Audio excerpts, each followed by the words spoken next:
Welcome to the Behind Closed Doors channel. Wishing you a peaceful day. Today, I'd like to share the following story with you. I hope you enjoy listening to my story. Now, please. The day I found out I was pregnant was the same day I found out my husband was cheating. And what happened next changed everything. Part 1. The morning everything broke. The pregnancy test had 2 lines. His phone had 200 messages, all from her. I stood in our bathroom at 6:47 in the morning, barefoot on the cold marble floor, holding a white plastic stick in one hand and his unlocked phone in the other, and the universe, which is supposed to be indifferent, cold, and vast, decided that on this particular Tuesday in October it would look directly at me and laugh. Let me back up. My name is Nora Callahan. I am 31 years old. I teach 3rd grade at Westbrook Elementary, which means I spend 9 hours a day convincing 8-year-olds that the world is fair, that hard work is rewarded, and that honesty is always the best policy. I believed those things. I taught them with conviction. I drew little charts with stars and smiley faces to illustrate them. I was, it turns out, spectacularly wrong. My husband's name is Daniel James Callahan. He is tall, with the kind of jaw that my mother said, "Oh, he's handsome," the first time she met him, and then look at me with that expression mothers reserve for daughters they worry might be punching above their weight. He works in corporate finance, which I always described to my students as he helps businesses with their money, because the actual explanation, derivatives, risk modeling, asset-backed securities, makes everyone's eyes go glassy within 30 seconds. He coaches weekend soccer for the neighborhood kids. He makes a good risotto. He remembered every year without fail to buy my mother flowers on her birthday. He was, I believed, a good man. We had been married for 4 years. We had been together for 6. We had a mortgage on a house in the kind of neighborhood where people wave to each other and actually mean it. We had a dog named Pesto, a neurotic beagle who was afraid of hardwood floors and had to be carried across them like royalty. We had, I thought, a life. We had been trying to get pregnant for 7 months. That detail matters. Hold it in your mind. 7 months of ovulation tests and carefully tracked cycles, and that particular species of forced cheerfulness you adopt when you're trying to conceive and it hasn't happened yet, and you're not yet at the stage where you let yourself be properly scared, but the fear is already there, a cold shadow at the edge of everything. 7 months of Daniel saying, "It'll happen, babe. We just need to be patient," while he rubbed my back on the nights when my period arrived, and I cried in a way that I told myself was hormonal and practical and not at all the beginning of grief. 7 months. And then, on a Tuesday morning in October, it happened. I woke up early because Pesto had decided to sneeze directly into my face at 5 a.m., which is his preferred method of communication when he needs to go outside. I took him out, stood in the backyard in my pajamas while he investigated a suspicious leaf for 4 minutes before deciding it posed no threat. And on the way back inside, I felt it. That particular nausea, low and rolling, the kind that doesn't announce itself dramatically, but settles in your stomach like an uninvited guest who has already taken off their shoes and made themselves at home. I had felt it the day before, too, and the day before that. I had told myself it was stress, the flu, bad leftover salmon. I had told myself a lot of things.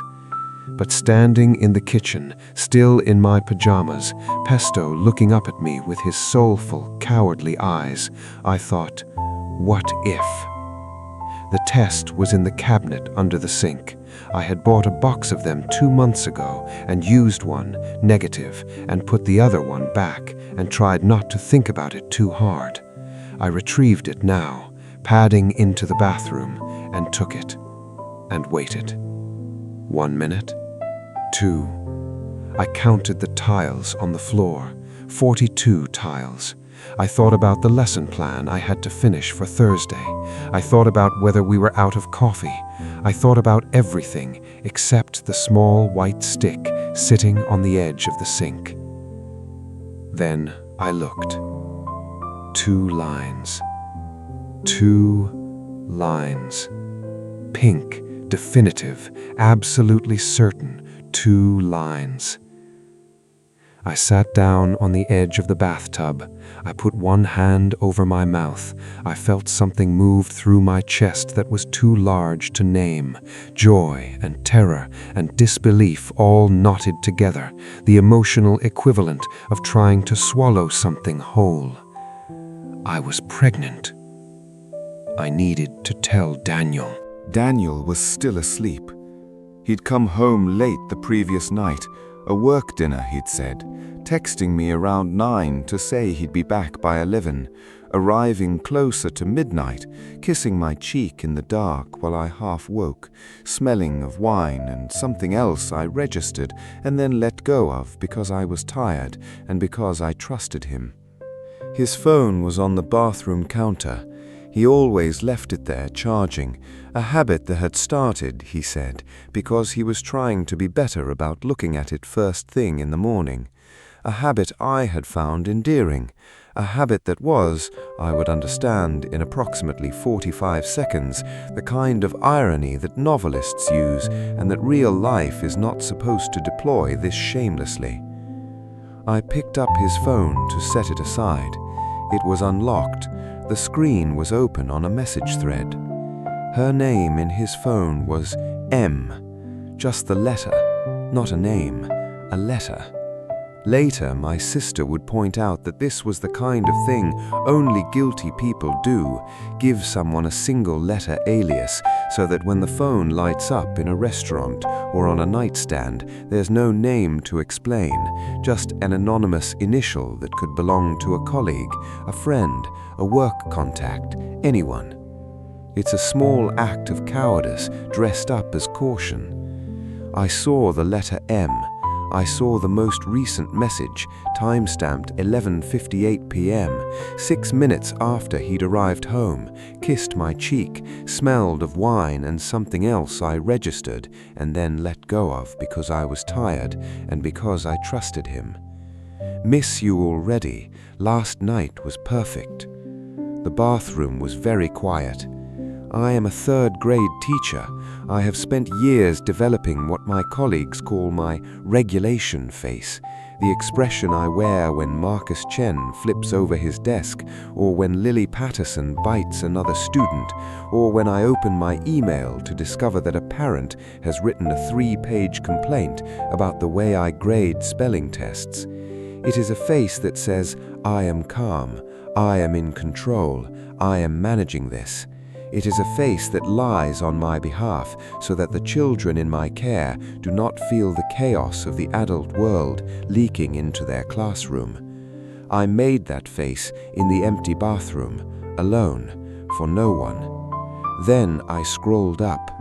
I know you're not supposed to. Every therapist, every advice columnist, every podcast about healthy relationship behavior will tell you that reading your partner's messages is a violation of privacy, a breach of trust, a thing decent people do not do. And they're right. They're absolutely right. I am also going to tell you that when you're standing in your bathroom holding a positive pregnancy test and you have just seen a text message that ends with "last night was perfect," the reasonable, measured, emotionally healthy response is not available to you. The reasonable response is on vacation. The reasonable response has left the building. I scrolled. The messages went back 4 months. 4 months of thinking about you and can't wait to see you, and you make me feel things I forgot I could feel. The language of affairs is astonishingly unoriginal, as if unfaithfulness comes with its own script, worn smooth by decades of repetition, and the people who practice it reach for the same tired phrases without any apparent awareness of how thoroughly the words have been used up. There was tenderness in those messages. That was the worst part. Not the explicit ones. There were those too, and they made me feel something cold and clinical and entirely removed from my own body. But the tender ones, the ones where he told her about his day, the ones where he said he'd been thinking about something she'd said, the ones that looked unmistakably like the behavior of a man who cared. Her name was Megan. I gathered this from context eventually. She worked with him. She was, I would learn later, 27, a junior analyst, and apparently possessed of a quality that Daniel found compelling enough to conduct a 4-month secret life around. I sat on the bathroom floor. At some point, I don't know how much time had passed, it might have been 5 minutes or 40, Pesto nosed open the bathroom door and came to sit next to me, pressed against my leg, warm and solid, and entirely unaware that the world had reorganized itself while he'd been sleeping. He put his head on my knee, I put my hand on his head. We sat there together on the cold marble tiles, a woman and her beagle, while the 2 lines on the pregnancy test dried to permanence on the edge of the sink. Outside the bathroom, in our bedroom, in the bed we had shared for 4 years, Daniel slept. I had a decision to make. Many decisions, actually, but one right then, in the immediate present. What to do with the next 5 minutes. I am by nature and by profession a person who makes plans. I have a lesson plan for every week of the school year. I have a color-coded system for my grocery lists. I have a document on my computer titled 5-Year Goals that I update every January and that my sister calls your beautiful, nerdy anxiety ritual. I like to know what comes next. I like a route from here to there. I do not like to stand in a burning building wondering which way is out. The building was burning. I did the only thing I could think of. I got up off the floor, wrapped the pregnancy test in toilet paper, put it in my bathrobe pocket, put his phone exactly where I'd found it, washed my face, and went to make coffee. I was going to need coffee. The kitchen smelled like normal life. Morning light through the windows, Pesto clicking across the floor, having apparently navigated the hardwood in his own private terror while I was staring into the middle distance. The coffee maker gurgling, everything proceeding as though the day were ordinary. I stood at the counter and watched the coffee brew and thought, with a clarity that surprised me, about the nature of the decision I was holding. Not the marriage, that could wait. Not forever, obviously, but for the next few hours. The marriage was a long, complicated, devastating thing that needed time and space, and probably a lawyer, and certainly more information than I currently had. The marriage was a door I would have to walk through, but not yet. Not this morning. Not before coffee. The other thing. The small, enormous, 2-lined thing. I was pregnant. For 7 months I had wanted this. For 7 months I had imagined the moment of finding out, the joy of it, the way I would feel, the way we would feel together. I had imagined telling Daniel in some impossibly sweet way, the kind of thing you see on announcement videos online, where the husband opens a box and finds a tiny pair of shoes and bursts into tears. I had imagined his face. I had imagined us. Now, I was standing in the kitchen, alone, with a pregnancy test in my bathrobe pocket and 4 months of his affair on his unlocked phone. And the joy was still there, under everything, stubborn and inconvenient, refusing to evaporate, mixed with grief and rage and a bewilderment so complete that my mind kept sliding off the reality of it like water off glass. I was pregnant. My husband was cheating on me. Both things were true, simultaneously, in the same morning, in the same body, in the same kitchen that smelled of coffee and normal life. I heard him stir upstairs. Part 2. The Architecture of a Lie. Here is something no one tells you about discovering a betrayal. The first thing you feel is not rage. Rage comes later, magnificent and clarifying and useful. The first thing you feel is confusion, a kind of cognitive dissonance so profound that your brain simply refuses to integrate the information.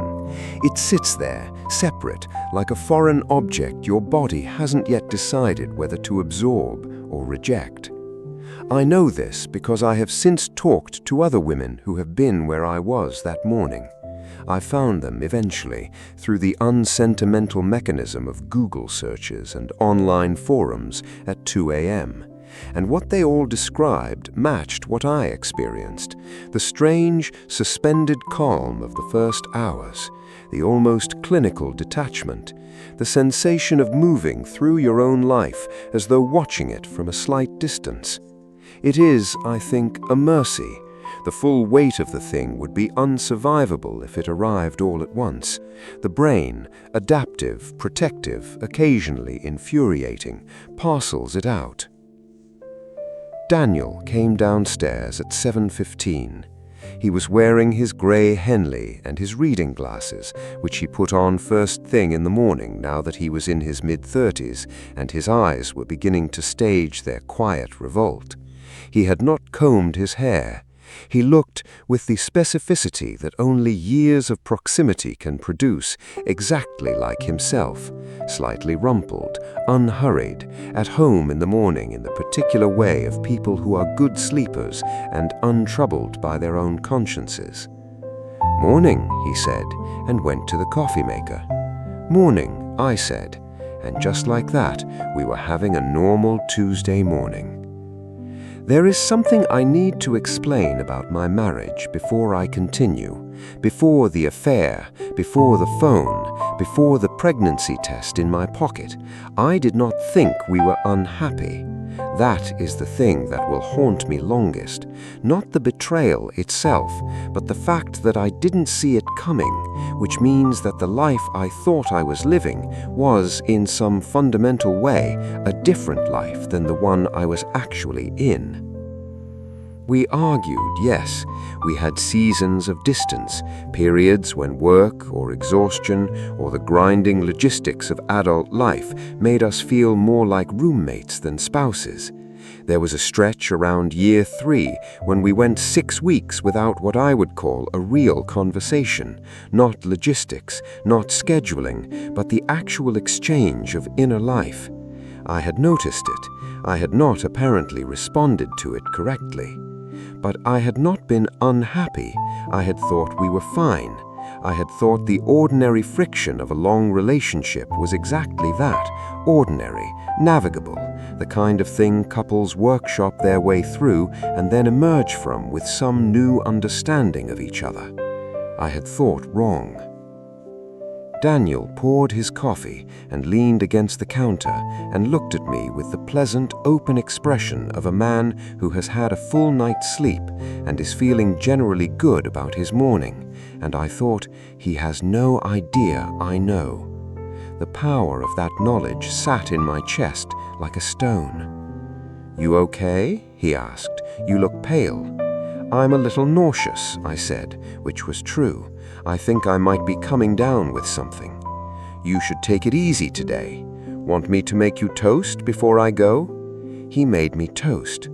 I sat at the kitchen table and watched my husband, who had been conducting a 4-month affair with a woman named Megan, carefully butter toast for me because I was pale and nauseous and he thought I might be getting sick.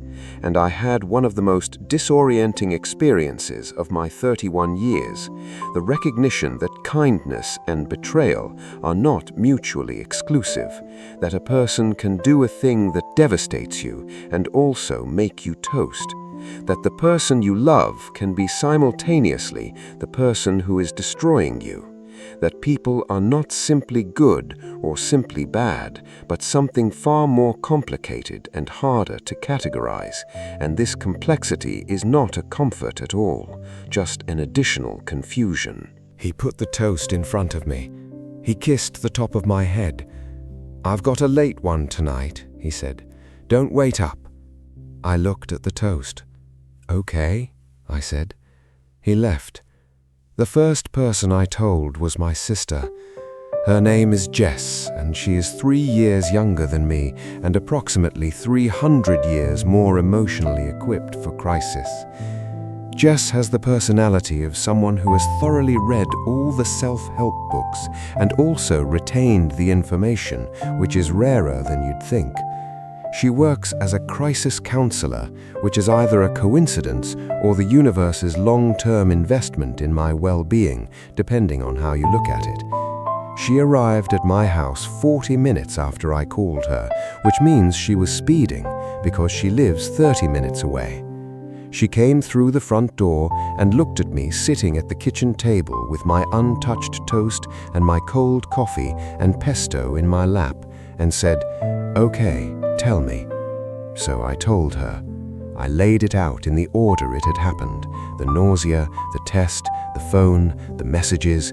M, last night was perfect. 4 months. Megan, the toast. Jess listened with the focused, contained attention of someone who has been trained to receive terrible news without visibly reacting to it. She did not gasp. She did not say, "Oh my God," 14 times. She did not cry, though I could see the effort it took her. She just listened, her elbows on the table, her eyes on me, her expression holding steady in a way that I found, in that moment, more comforting than any particular response would have been. When she finished, she was quiet for a moment. Then she said, "The toast is a lot." "I know," I said. "He made you toast. He buttered it and everything." Jess closed her eyes briefly. "Okay," she said, "we're going to handle this, but first I need you to answer one question." "What?" "How do you feel about the pregnancy, separate from everything else, just right now? How do you feel about it?" I looked at my cold coffee. I thought about the 2 pink lines, dried to permanence on a stick, now wrapped in toilet paper in my bathrobe pocket, which I had transferred to the pocket of my jeans when I got dressed and had been carrying around all morning like a talisman or a wound. "Happy," I said, and then, surprised by my own honesty, "I feel happy about it. I feel happy and completely terrified, and I feel—" I stopped. "I feel like I don't know what this means now, about any of it." Jess nodded slowly. "That's okay. That's allowed. You don't have to know what it means yet." "How do I talk to him?" "However you need to. There's no right way." "What do I say?" "What do you want to say?" I thought about it. "I want to say, 'I know,' and I want to see his face when I say it." Jess looked at me for a moment. "Okay," she said, "then that's what you say." She stayed for 3 hours. We drank coffee. Me, decaf now. Jess had gently pointed out that I was pregnant before I poured my 3rd cup, and I had experienced the sensation of a woman who has had an absolutely deranged morning, adding no more caffeine to the list of things to process. We talked and cried, and Jess made me eat the toast. She called her office and rearranged her afternoon. She brought a kind of calm practicality to the chaos that I could not have generated for myself. At one point, she said, with the careful gentleness of a person delivering a difficult truth, "You know this isn't your fault." "I know," I said. "Say it. It's not my fault." Louder. "It's not my fault." Marginally louder. "You could say it like you mean it." "Jess, I am a woman who just found out she's pregnant and her husband is cheating on me. I am doing my absolute best." "Fair," she said, and she got up and refilled my decaf. There is a particular cruelty to the hours between knowing and confronting. The space between "I know" and "I have said it out loud to him" is its own kind of purgatory. You are carrying the knowledge alone, which means you are performing normalcy over an abyss, smiling at the right moments and responding to texts and going through the motions of a life that has already invisibly ended. I went to school that day. I know, Jess told me not to. My body overruled her on the grounds that I had 17 8-year-olds who were depending on me to teach them long division and the water cycle, and that sitting at home would be worse than the distraction of work. She was partially right about that. Work was, if nothing else, a reality too immediate to ignore. Marcus Chen did flip over his desk, but only dramatically, not violently, because he disagreed with my assessment of his spelling test. Lily Patterson did not bite anyone, but did eat approximately a third of her eraser, which required a brief conversation about the difference between things that are food and things that are not food. Priya Okafor, who is 8 years old and possessed of an emotional intelligence that makes me feel like I'm still developing, said to me during reading time quietly, "Mrs. Callahan, are you sad today?" I said, "I'm just a little tired, sweetheart." She said, "Okay, you can read my story if it helps. It's about a dog who finds a treasure." Reader, I read the story. It helped. The day moved. The bell rang. The children left.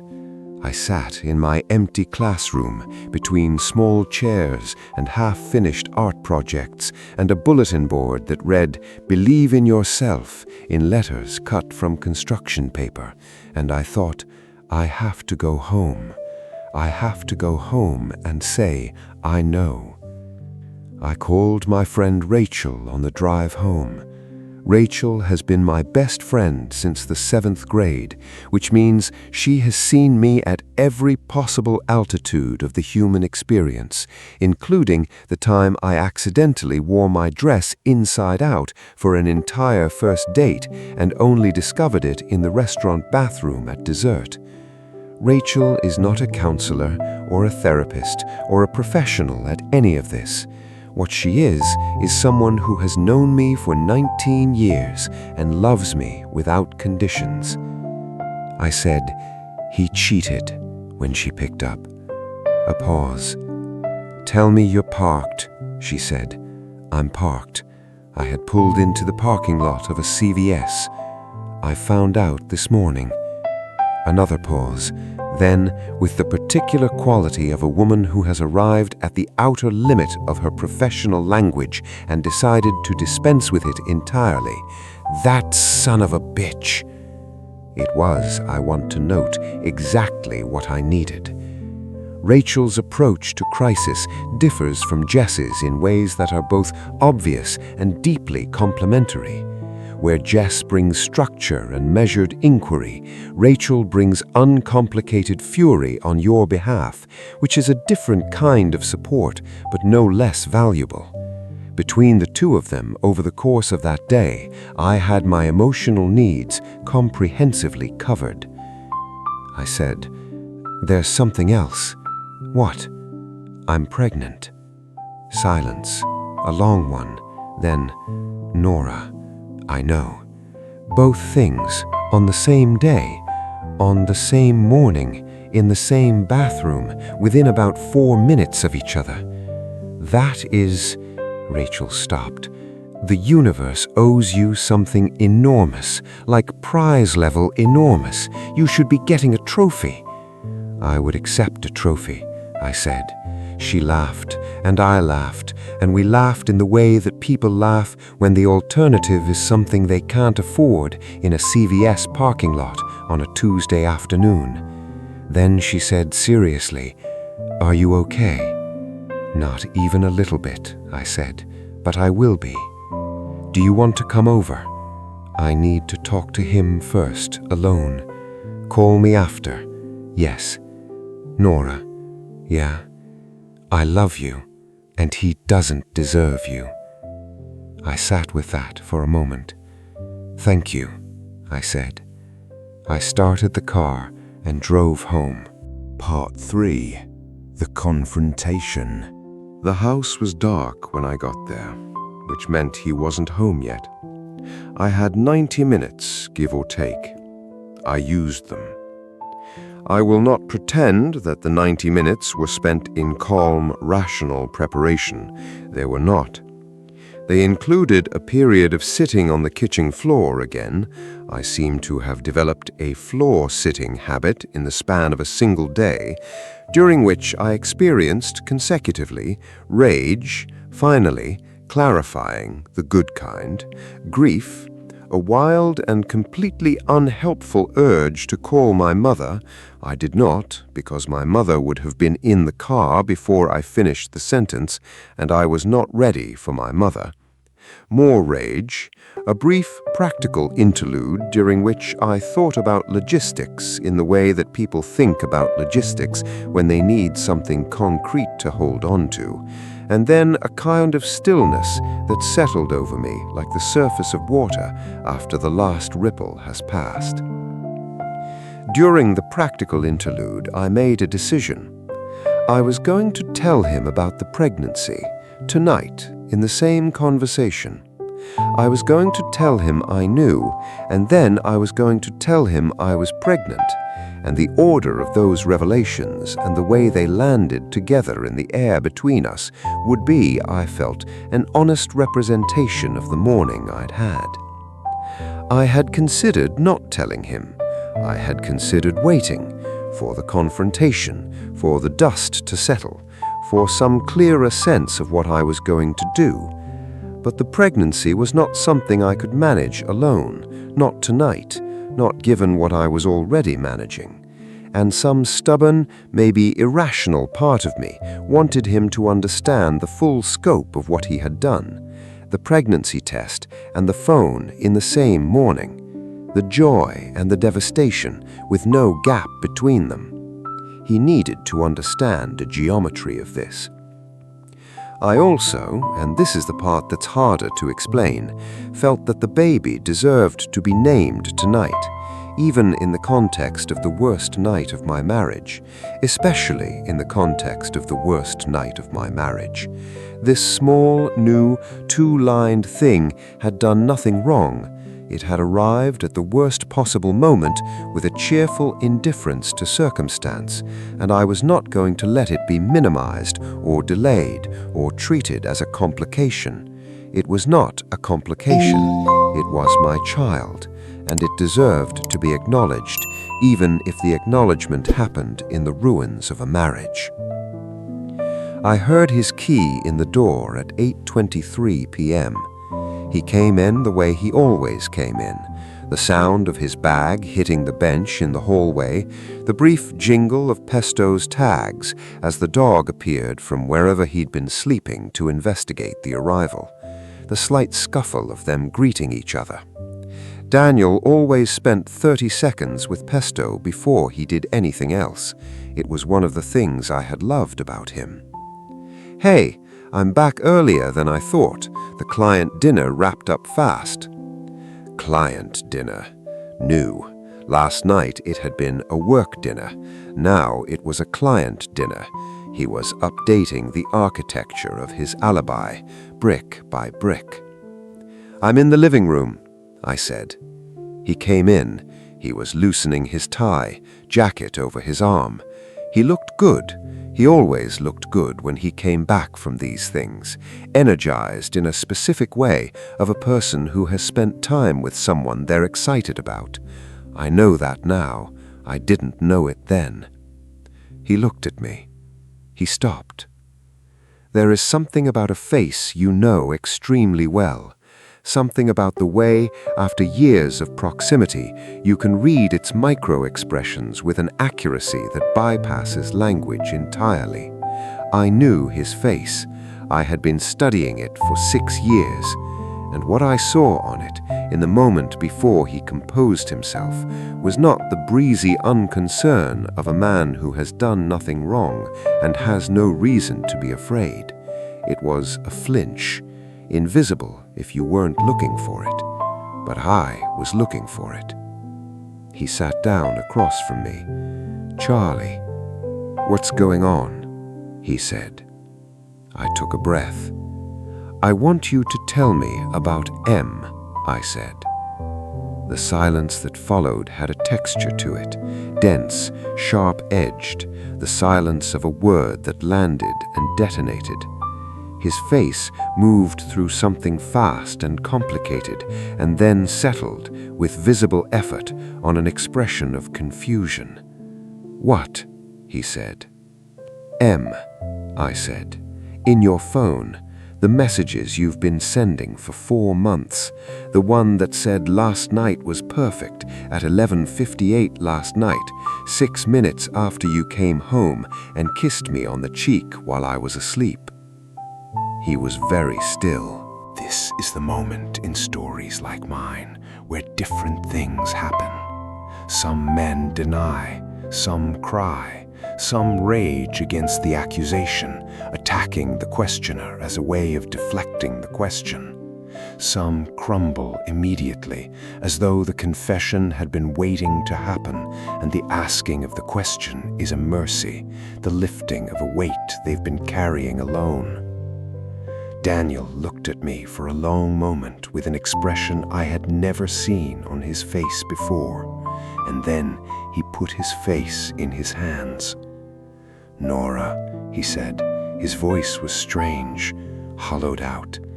"I'm so sorry." So he was a crumbler. I hadn't predicted that.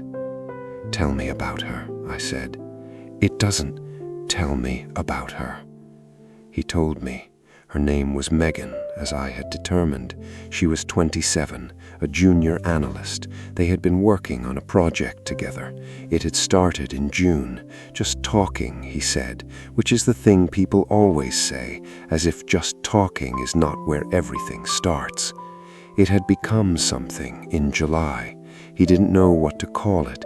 He said, "I wasn't planning for it to happen approximately 3 times, and I did not say what I was thinking, which was the things that happen over 4 months are definitionally planned, at least in the sense that you keep choosing them day after day, which is a kind of plan even without a blueprint." He said he was sorry. He said it many times. He said he loved me. Past tense, present tense, he moved between them with the inconsistency of someone who hasn't figured out which is true.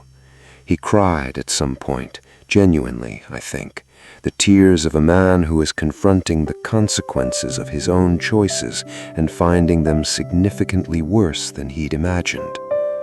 I listened to all of it. And then, when he had finished, I reached into my pocket and put the pregnancy test on the coffee table between us.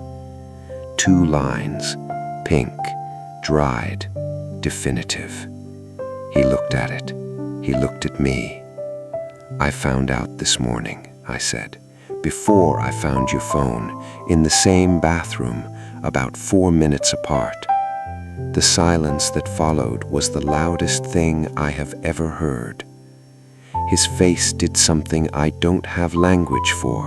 It collapsed and opened at the same time, grief and shock and something that might have been joy in different circumstances, all arriving simultaneously and unable to coexist, each one trying to push the others out. He looked at the test, and he looked at me, and his mouth opened and closed, and he put his hand over his eyes. "Nora," he said again, "just my name, just the word, as though there were nothing else." "Yes," I said, "that's the morning I had." What happens next in marriage stories, the confrontation, the revelation, the moment of reckoning, is often described as an ending. The marriage ends, the life ends, the story that has been told reaches its conclusion, and what comes after is a new story or the absence of one.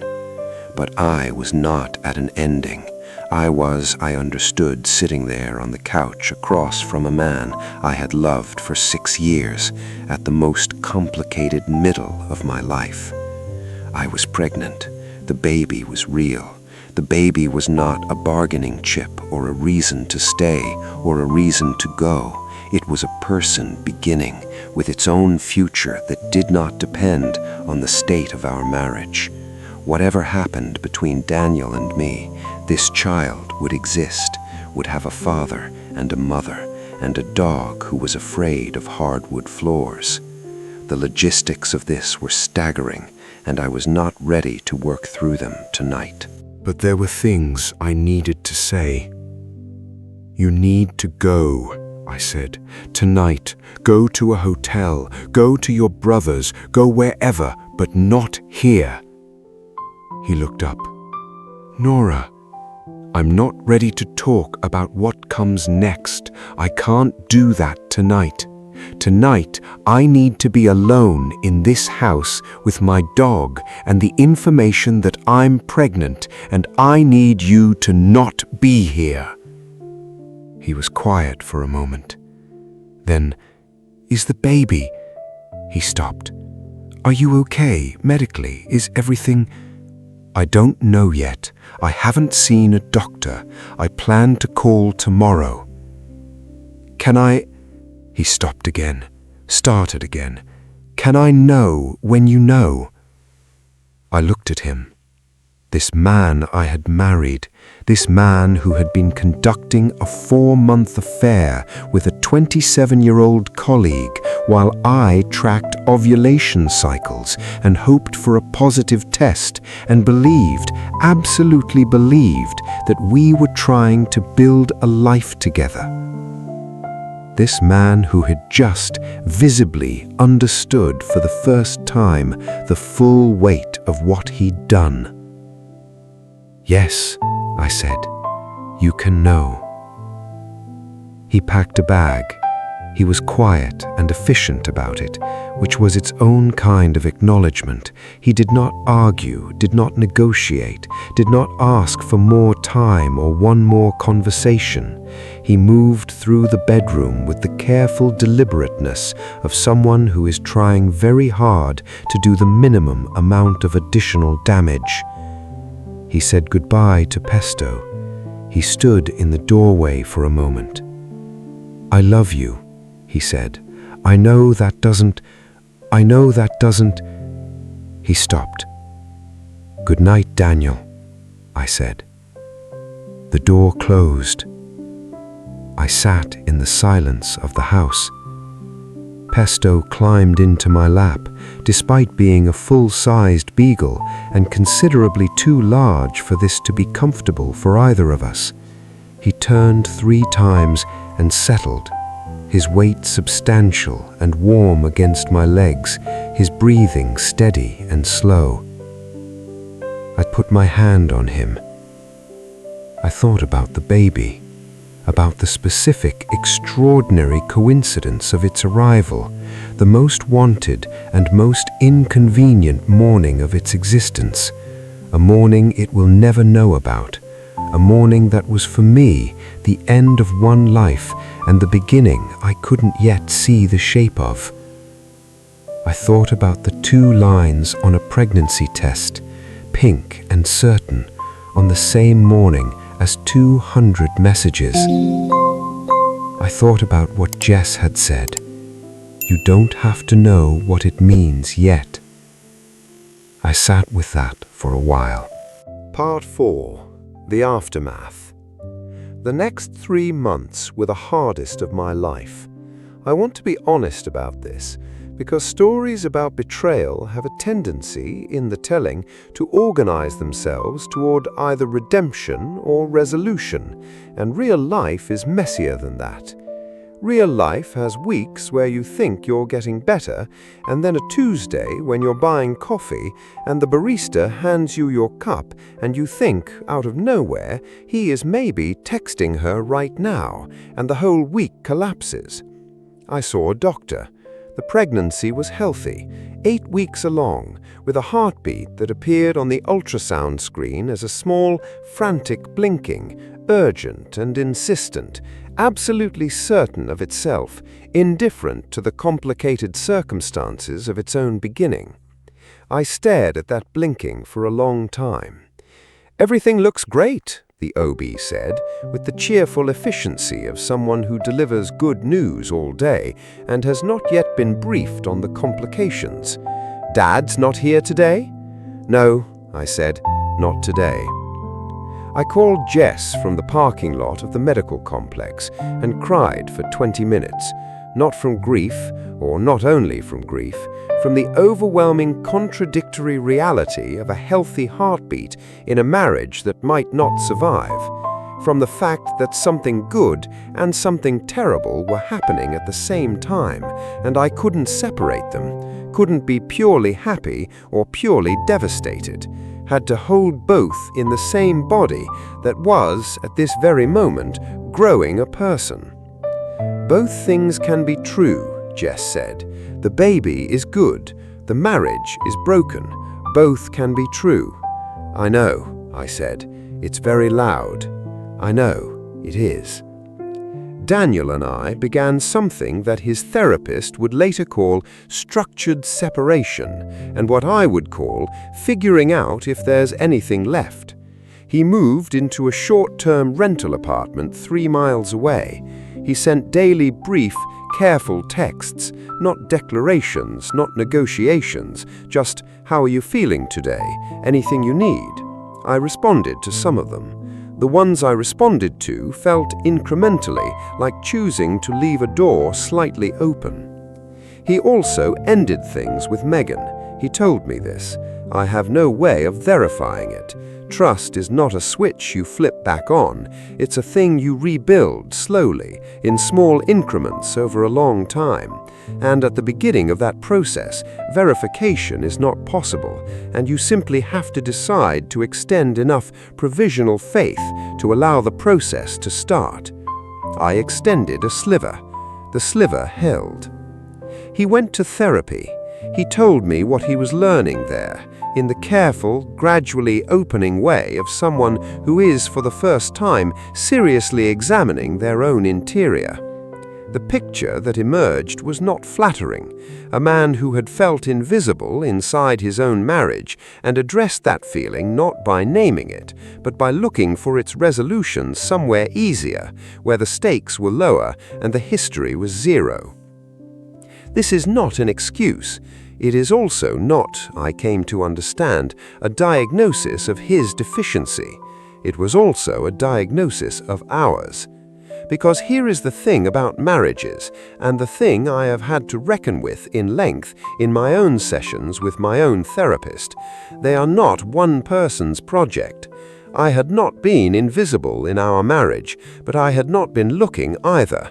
The 6 weeks of distance, the period of just going through the motions, the way I had noticed the gap and chosen not to examine it too closely, because examining it felt like inviting trouble. I am not responsible for his choices. Jess made me say this regularly, and I kept saying it until I started to believe it. But I am not exempt either from the work of understanding how we had gotten to that morning in October. This is what therapy is for. I recommend it with the conviction of a convert. There is a character in this story I have not yet described adequately. Her name is Donna, and she is the receptionist at Westbrook Elementary, and she is 63 years old and approximately 5 feet tall, and has short silver hair and the personality of someone who has seen everything and has strong opinions about it all. Donna has worked at the school for 22 years. She has outlasted 4 principals, 2 school board scandals, a brief period when the district tried to eliminate the lunch program, Donna defeated this single-handedly through a combination of strongly worded letters and strategic phone calls to school board members, and one memorable incident involving a parent who tried to bribe the admissions committee. She is also, somehow, exactly the kind of person who notices when you are not okay. About 2 weeks after the confrontation, I was in the school hallway before first period, pretending to sort through a stack of folders while actually staring at the linoleum, when Donna appeared at my elbow. "Callahan," she said. She calls most of the teachers by their last names like a coach. "Morning, Donna. You've been walking around this school like someone replaced your bones with sadness." I looked at her. "That's a very specific observation.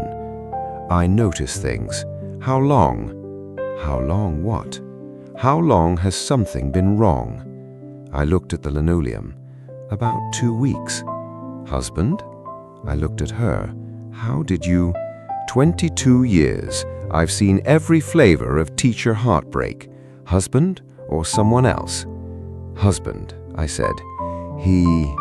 I stopped. "It's complicated." Donna was quiet for a moment. Then she said, with the pragmatic simplicity of someone who has no patience for euphemism, "He was faithful to himself first. A lot of them are." I blinked. "You're going to be fine," she said. "You're one of the good ones. I've been watching you with those kids for 3 years. A person who teaches like you do doesn't stop being that person because someone else made a selfish choice." Then she handed me a coffee from the teacher's lounge, not the decaf because I hadn't told her about the pregnancy, but a regular, which I accepted and didn't drink, and walked away to sort the morning mail. I stood in the hallway and felt unexpectedly and completely okay for about 30 seconds. Donna is like that. She operates in 30-second windows of grace. I told my mother when I was 12 weeks pregnant. I told my parents together in their kitchen on a Sunday afternoon. I told them about the pregnancy first and watched my mother's face go through the particular joy of a woman who has been hoping for this news for years. I watched my father, a quiet, careful man who has a habit of looking at things for a long time before he speaks, put down his coffee and press his lips together in the way he does when he is deciding the right thing to say. Then I told them about Daniel. My mother's joy curdled slowly, like watching a cloud cover the sun. She is not a woman who curdles quickly. She has raised 2 daughters and survived her own marriage difficulties and managed her own mother's decline and seen enough of life to know that it is rarely as simple as good or bad, safe or dangerous. But she also loves me in the absolute structural way of mothers, which means that what hurts her directly, not metaphorically, in some physical place. She put her hand over mine on the kitchen table. She said, "What do you need?" Not, "What are you going to do?" or "How could he?" or the other things that would have required me to perform the clarity I did not have. Just, "What do you need?" I said, "I don't know yet. To be here, right now, with you." My father had been quiet through all of this. He is a man of measured words and considered silences, the kind of person who does not speak until he's sure of what he's going to say. He looked at me for a long moment from across the table.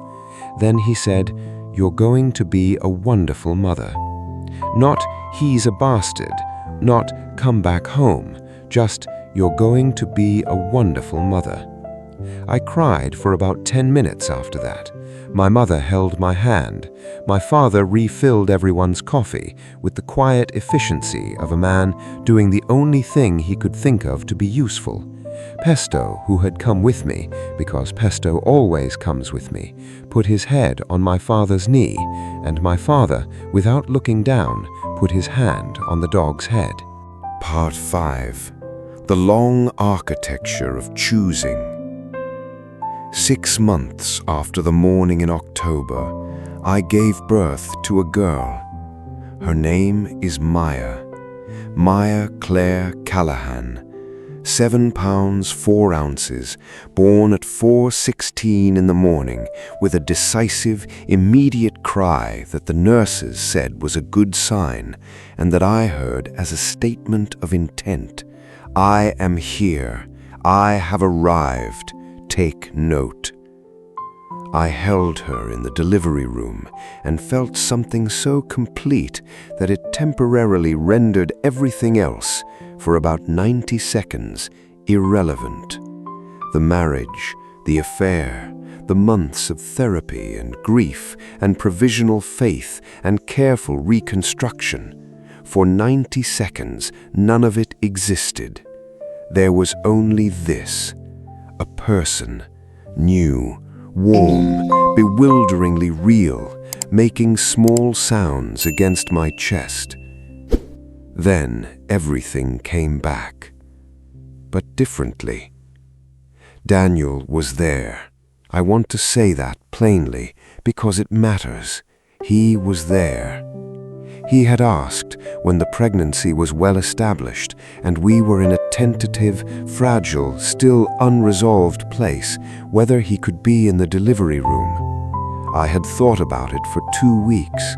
I had talked to my therapist about it. I had talked to Jess, who had spent a long afternoon presenting both sides with the measured fairness of someone who was clearly on one side, but committed to professionalism. In the end, I had said yes. Not for him, for Maya. Because whatever happened between us, and at that point I genuinely did not know what would happen between us, she would have a father. And the father she had been present at every appointment I'd allowed him to attend, had been doing the work I'd asked him to do, had been slowly, awkwardly, imperfectly becoming the person I thought I married. Whether that was enough, whether it was too late, whether the architecture of trust could be rebuilt on a cracked foundation, that was still an open question. But he was there. And when Maya arrived, his face did something I recognized. Even then, even with everything, his face did what faces do when they meet a person they will love for the rest of their lives. What happened to our marriage is something I am not going to wrap up neatly, because real marriages don't wrap up neatly. They are long, complicated things that survive or don't survive based on factors that resist reduction. The depth of the fracture, the will to repair it, the question of whether the life you have together is worth the effort of reconstruction, and whether the person who hurt you is capable of becoming someone who won't. Here is what I will say. We went back to couples therapy. We went for a long time. It was, at times, more uncomfortable than I have words for. The particular discomfort of two people excavating their own marriage in front of a third party, and finding under the layers of ordinary life the sediment of unspoken things, the decisions not to talk about the gap, the habit of comfortable avoidance that had allowed us both to exist in the same house while becoming progressively less visible to each other. We said things in those sessions that we had never said in 6 years of partnership. We said them badly at first. We arrived at them through arguments and misunderstandings and the frustrating circuit of two people who love each other, struggling to find the words for what they actually mean. And then, gradually, not perfectly, but genuinely, we said them. I told him I had felt in the years before October that he didn't find me interesting anymore, that the way he engaged with me had shifted from curiosity to assumption, from attention to habit, that I had noticed and had not known how to name it. He told me he had felt in the years before October that I was so competent and so self-sufficient that he had come to feel unnecessary, that I managed the house and the finances and the social calendar and the emotional maintenance of our relationship with such efficient capability that he had begun to wonder whether he was a husband or a logistical unit. He had addressed this not by saying so, but by seeking out a place where he was needed, wanted, surprising, which is an extremely human response to a genuine feeling and also an inexcusable way to deal with it. These are not excuses. I want to be clear about this. Whatever I did or did not do in our marriage, I did not make him cheat. A person who cheats makes a choice, and the choice belongs to them. But understanding the conditions under which a choice was made is different from excusing the choice. Understanding is what allows you to prevent the next one. We did the work. I cannot tell you definitively whether we succeeded. Marriages are not projects with completion dates. They are ongoing. They continue tomorrow and the day after that, and each day contains the possibility of the choice you want and the choice you don't. What I can tell you is that as of now, standing in the kitchen of the house where I had a terrible Tuesday morning in October that I will never forget, we are trying. On the days when I believe we are succeeding, the trying is enough. On the days when I'm not sure, Jess reminds me that certainty was never the point. Part 6. What they don't tell you. What they don't tell you about the morning everything changes is that life continues to be ordinary around it. You still have to make coffee. You still have 17 8-year-olds who need you to believe the world is fair. The dog still requires carrying across hardwood floors. The mortgage is still due on the 1st. The person who broke you still has a face you have memorized, and you still catch yourself on ordinary Tuesdays noticing the way he laughs, the way he makes risotto, the way he spent 30 seconds with pesto every evening before anything else, and feeling, alongside the grief and the ongoing careful work of trusting him again, the small, stubborn presence of love. Love is stubborn. This is not always convenient. What they don't tell you is that betrayal does not end you. It feels like it will. The morning I sat on the bathroom floor holding a pregnancy test and his unlocked phone, I felt the way I imagine houses must feel in earthquakes. The ground was doing something the ground was not supposed to do, and the structure had no mechanism to accommodate it. Something fundamental was being violated. But houses survive earthquakes, not all of them, and not without cost, and never without evidence of what they have survived, but some of them stand. What they don't tell you is that the baby helps, not in the way you might expect, not as a distraction or a reason or a resolution, just as a reality so immediate and demanding that it refuses to live entirely inside the disaster. Maya needed to eat. Maya needed to sleep. Maya needed to be held, changed, talked to, responded to every hour of every day with a constancy that was exhausting and simultaneously the most grounding thing I have ever experienced. She could not let me live inside my own grief. She was there, insisting on the present tense. She still is. What they don't tell you is that the person who loves you most during the worst of it might be your beagle. Pesto has remained consistent throughout, afraid of hardwood floors, afraid of the vacuum cleaner, afraid of the bag of recycling that rustled once in a high wind and has been considered a threat ever since, but absolutely certain that wherever I am is where he belongs. He has sat with me on bathroom floors and kitchen floors and therapy waiting rooms. The last one, metaphorically, he was not physically present, but his essence was. He has absorbed a quantity of crying that would have exhausted a more sensitive animal. He gets an extra treat every day now.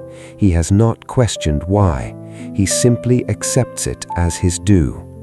What they don't tell you is that you will be okay, and you will know you're okay before you feel okay, which is a strange and slightly annoying order for things to happen in, but also, in retrospect, exactly right. I knew I was okay, structurally, in some fundamental way, before the grief had finished. I knew because I could still teach with conviction, because I still showed up for Priya Okafor's story about the dog who finds a treasure, and for Marcus Chen's dramatic desk flipping, and for every small daily thing that had been the texture of my life before October, and was still the texture of my life after.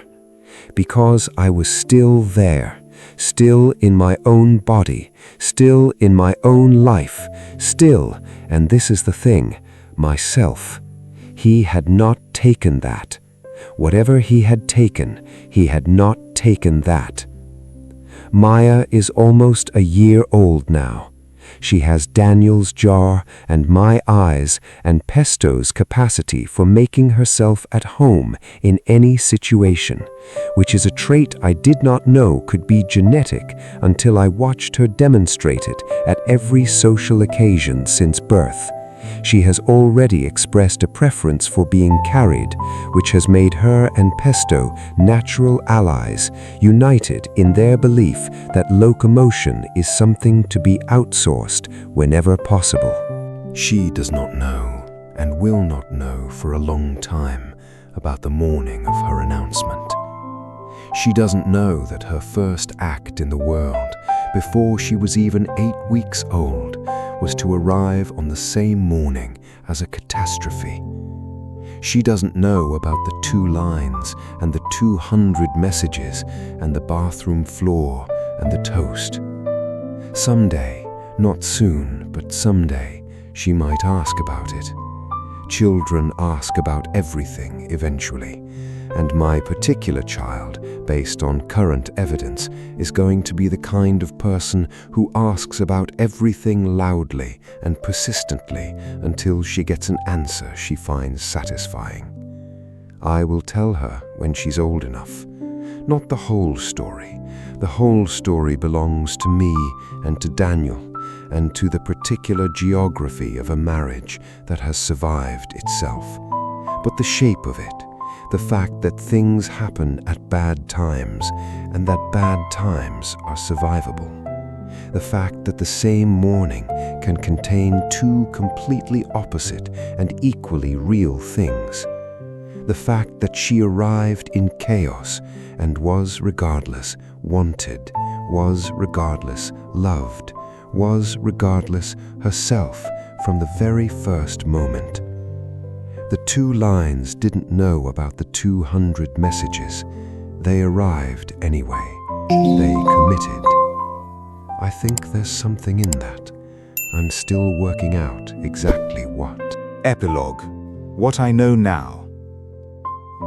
I am still a 3rd grade teacher. I still teach long division and the water cycle, and the principle, I still believe it, I have not abandoned it, that honesty is the best policy. I have modified my understanding of what that means. Honesty, I have learned, is not simple. It is not the absence of lying, it is the practice, daily and imperfect, of saying the true thing even when the true thing is inconvenient or vulnerable or arrives at exactly the wrong moment. I was honest with Daniel. in the living room in October. I said, "I know." I said, "That is the morning I had." I put the test on the table and let him understand the full scope of the coincidence, the full weight of what he had done, the full reality of what we were now facing together. It was the hardest, honest thing I have done. It was also, I believe, the thing that made everything after it possible. We are still working. We are still imperfect. We are still, and this continues to surprise me, married, in the sense of two people who have chosen, deliberately and with full information, to try. Is it the same marriage? No. The same marriage ended on a Tuesday morning in October when I found 2 lines and 200 messages in the same bathroom and sat on the floor until the coffee was cold. That marriage is over. This one is different, harder won, less innocent, more deliberate. It is a marriage that knows its own fault lines because we spent 2 years excavating them, naming them, understanding their depth and origin. It is a marriage that does not have the luxury of taking itself for granted. Whether that makes it better or merely more honest, I am not yet qualified to say. Ask me in another 6 years. Priya Okafa is in the 4th grade now. She stopped by my classroom last week to show me her new backpack and to inform me that she has started writing her own stories, not just reading them, and that her most recent one is about a woman who finds a hidden treasure in an unexpected place. "What's the treasure?" I asked. She thought about it. "It's not gold," she said. "It's more like it's knowledge. She finds out something important. Something good or something bad?" "Both," she said, "at the same time. That's what makes it interesting." She is 9 years old. She is going to be absolutely fine. I thought about that on the drive home, about treasure that is both good and bad, that arrives at the wrong time and demands to be integrated, about the way the most important things in your life tend not to wait for the right moment, but arrive in the wrong one, unannounced, inconvenient, insisting on their own reality, about 2 pink lines, certain and stubborn, on an ordinary Tuesday morning in October. I turned onto our street. The lights were on in the house. Daniel's car was in the driveway. Through the window I could see, because the kitchen light was on and the evening was dark, the shape of him at the counter, probably making dinner, probably risotto. I sat in the car for a moment before I went in, not because I was uncertain, not because the ground was moving, just because the view, the small, ordinary view of a life that had broken and been repaired and was still somehow continuing, seemed worth a moment of deliberate attention. The universe, which is supposed to be indifferent, cold, and vast, had given me a terrible Tuesday morning in October. It had also given me Maya and Jess and Rachel and Donna in her 30-second windows of grace, and Pesto, who had carried me through the worst of it in his own neurotic, devoted, floor-terrified way, and had given me still this, a lit window, a husband who was making dinner, the ongoing, imperfect, deliberate practice of choosing the life I was in. I got out of the car.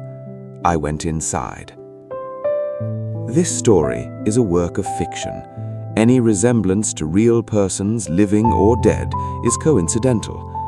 The emotional experiences described herein, however, the discovery of betrayal, the joy of unexpected pregnancy, and the long work of rebuilding are drawn from universal human experience, in the hope that someone, somewhere, might read this and feel less alone.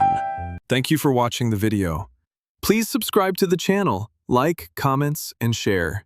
See you again!